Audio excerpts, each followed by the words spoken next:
Welcome. In front of me is a REALME C71, and today I will show you how you can record screen on this phone.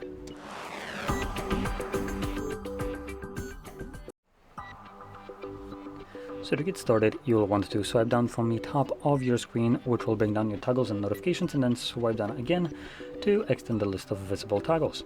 On one of the pages you should be able to find the screen recording. For me it is located on the second page right over here.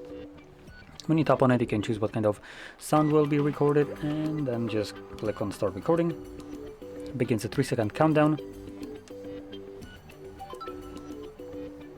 So whatever you do right now will be recorded by the phone, and once you're done, you can pull down your notifications again and click right here on the notification to stop the recording.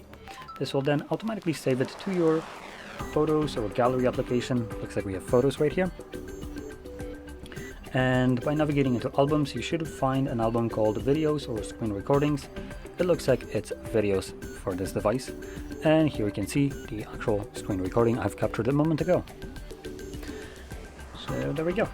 Now, if you found this video helpful, don't forget to hit like, subscribe, and thanks for watching.